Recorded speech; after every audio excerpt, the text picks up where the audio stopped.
नमस्कार दोस्तों, कल का दिन होली के साथ ही भारत और भारतीयों के लिए एक और काफी खुशखबरी वाला था, क्योंकि कल पूरी दुनिया ने शिव शक्ति को एक्सेप्ट कर लिया और वो भी लिखित में। हालांकि कुछ ही ऐसे देश है जिसने अभी तक इसे एक्सेप्ट नहीं किया है, जैसे कि पाकिस्तान हो गया, अफगानिस्तान हो गया, उत्तर कोरिया और इसके अलावा कुछ और छोटे बड़े अफ्रीका के देश हैं, उन्होंने भी अभी तक इसे एक्सेप्ट नहीं किया है। वह बाद में देखना होगा कि ये लोग इसे एक्सेप्ट करते हैं या नहीं, लेकिन जो दुनिया के मेजॉरिटी देश हैं, यानी कि पूरा का पूरा यूरोप, अमेरिका, कनाडा, इसके अलावा ज्यादा एशियाई देश जैसे कि चीन, जापान, दक्षिण कोरिया, इंडोनेशिया, ये सभी ने एक्सेप्ट कर लिया है। लेकिन आखिर ये शिव शक्ति है क्या, और इसे एक्सेप्ट करने से हमें कितना फायदे होगा, और क्यों दुनिया के सबसे ताकतवर देशों के एक्सेप्ट करने की वजह से हमारी आने वाली पीढ़ी के लिए ये काफी महत्वपूर्ण हो जाता है। तो आखिर क्या है पूरा मामला, और इसको समझने के लिए मैं आपको एक छोटा सा उदाहरण दे देता हूँ। देखिए,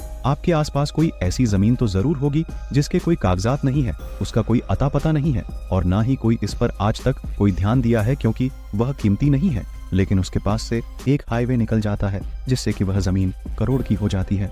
ऐसे में कई लोग आ जाएंगे उस पर दावा ठोकने के लिए। ऐसे में प्रशासन यह कैसे तय करें कि ये जमीन है किसकी? तो इसका सबसे बढ़िया उदाहरण ये होता है कि आप पुराने से पुराने रिकॉर्ड निकालते हैं, देखते हैं कि कोई इसका एक भी पेपर निकल जाए जिससे यह पता चल सके कि इस पर किसका दावा मजबूत है। अब इसी उदाहरण को आप इंटरनेशनल स्टेज पर ले जाइए और स्क्रीन पर आप ये मैप देख सकते हैं। ये है साउथ चाइना सी का मैप, यानी दक्षिणी चीन सागर, और इस मैप में आप देख सकते हैं साउथ चाइना सी की दूरी चीन से काफी दूर है, और नजदीक में तो वियतनाम, इंडोनेशिया, फिलीपींस है। लेकिन उसके बावजूद आप देखिए कि पूरे दक्षिण एशियाई सागर पर चीन अपना दावा ठोकता है, और ये दावा ठोकता है एक नक्शे के बल पर। दरअसल चीनियों के जो पूर्वज थे, उन्होंने दक्षिणी चीन सागर को मैप करने के लिए एक नक्शा बनाया था, और इस नक्शे में इन्होंने दक्षिणी चीन सागर को 9 लाइनों से डिफाइन किया था, जिसे कहते हैं 9 डैश लाइन। और चीन अपने इस सदियों पुराने नक्शे को दिखाकर दुनिया से यह कहता है कि इस पूरे दक्षिणी चीन सागर पर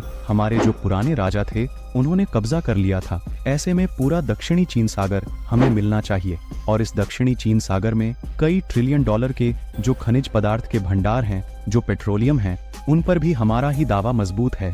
और इसी के दम पर आज चीन पूरे दक्षिणी चीन सागर को हड़पने की कगार पर पहुंच चुका है। और अब इन 2 दावों को आप याद रखिएगा। अब चलते हैं मिशन शिव शक्ति की तरफ। आप सभी लोगों को पता होगा कि भारत ने मिशन चंद्रयान 3 लॉन्च किया था पिछले साल, जिसके तहत हमारा जो लैंडर था वह चांद के दक्षिणी ध्रुव पर उतरा था।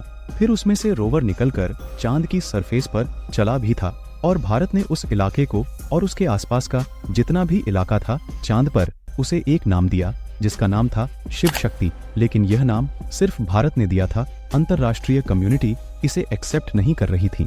लेकिन कल होली के दिन सबसे बड़ी खुशखबरी यह आई है कि जो इंटरनेशनल एस्ट्रोनॉमिकल यूनियन है, उसने भारत के इस नाम को एक्सेप्ट कर लिया है, और चांद के उस हिस्से को जहां पर दक्षिणी ध्रुव पर भारत का चंद्रयान 3 लैंड हुआ था, उसे शिव शक्ति नाम दे दिया है। और ये भारत के लिए बड़ी खुशखबरी क्यों है? वह इसलिए क्योंकि आने वाले 20-25 सालों में चांद से खनिज पदार्थ की जो खनन है वह शुरू कर दी जाएगी, क्योंकि चांद पर ऐसे खनिज मौजूद है जिसे अगर धरती पर लाया गया तो उससे लगभग आप फ्री की बिजली आप पैदा कर सकते हैं और पूरे देश को रोशन कर सकते हैं। और इतना ही, इसके अलावा ऐसे भी खनिज पदार्थ मौजूद हैं जिनकी मदद से आप नई नई टेक्नोलॉजी भी बना सकते हैं। और इस वजह से आपने देखा होगा कि पिछले 5-6 सालों में चांद पर जाने की होड़ लग चुकी है हर एक देश की। कोई अपना लैंडर भेज रहा है, कोई रोवर भेज रहा है, और अमेरिका तो आने वाले कुछ ही सालों में फिर से चांद पर इंसान भेज रहा है। लेकिन शिव शक्ति महत्वपूर्ण क्यों है? शिव शक्ति इसलिए महत्वपूर्ण है क्योंकि ये चांद के दक्षिणी ध्रुव पर उतरा है,